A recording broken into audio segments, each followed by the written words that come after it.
everybody, Danielle Hargan-Ritter here, founder of Diabetes Dominator and True You Fitness, bringing you a video this week about love. So we're in the month of February, and I figured it would be a really good time, since everybody is talking about love, that I would bring you a couple of videos about love. So this is just going to be one of a couple of videos that I'm going to bring you. But this week I'm going to talk about the most important part of love, the most important aspect of love, and that is self-love. And what I mean by that is truly and genuinely appreciating yourself for who you are, for what you are capable of doing and accomplishing, and for really giving yourself credit for wherever you are in your life right now. I find that we as human beings have this really bad habit of negating our accomplishments. If somebody else came to you and said, well, I've been dieting for a week, or I've been on this new nutrition plan for a week and I lost 3 pounds, and maybe it's your best friend, you would say like, wow, that is awesome, you're doing a great job, and you'd feel really good for them because they've accomplished something, they've put forth effort, and they've made something happen that they desired. But turn that situation around, and you've been putting forth the effort, you've been making all of the different changes in your life, and you went a whole week and you lost 2 or 3 pounds.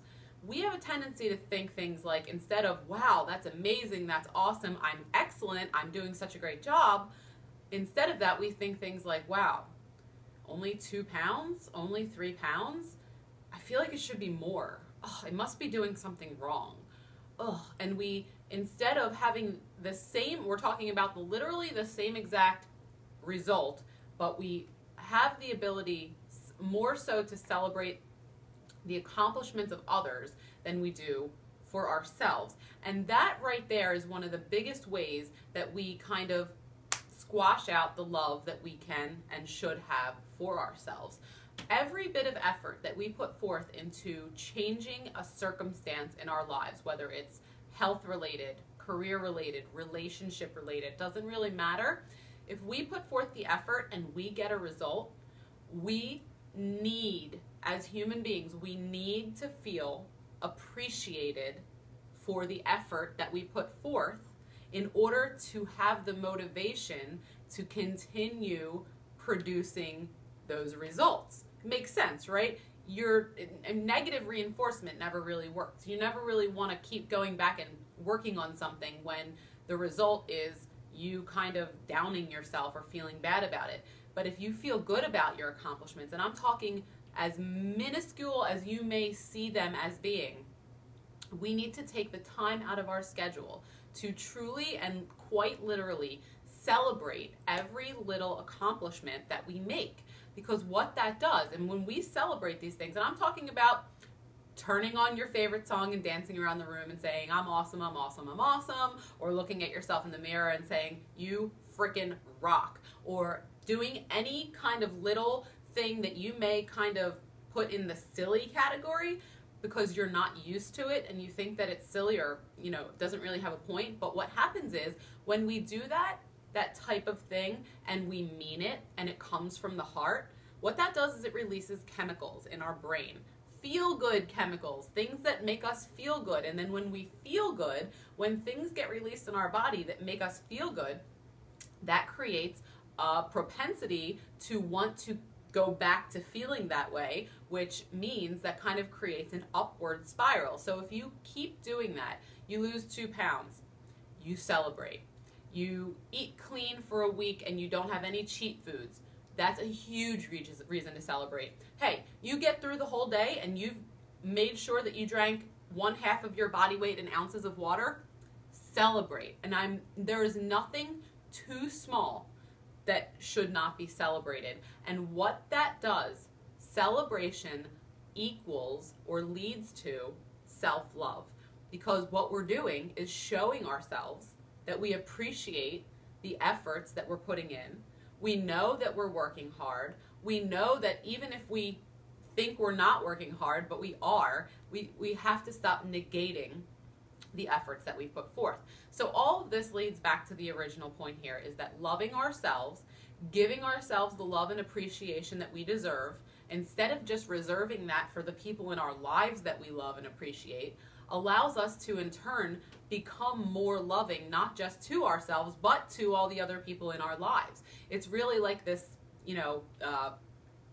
can't think of the right word. It's a reaction that happens, and it's a perpetual reaction. The more you do it, the more it happens. The more love you show yourself, the more love you'll be willing to show yourself in the future.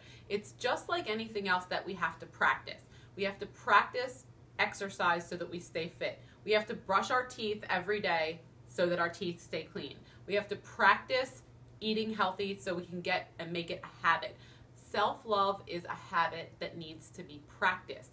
And if we're not willing to take the time and effort and consciousness and presence of mind to practice that, we can't expect it to just magically manifest out of nowhere, because that won't happen. For me, when I was younger, I was completely overweight, completely out of shape, diabetes raging out of control.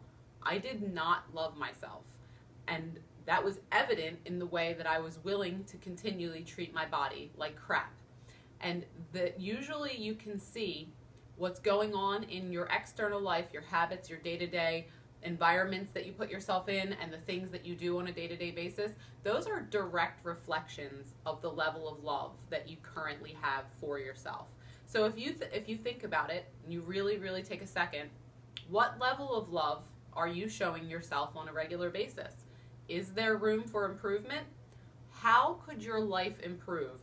What would be different in your day-to-day life if you chose to begin celebrating every little bit of effort that you put into making yourself a better version of you, a more full and vibrant and energetic version of yourself?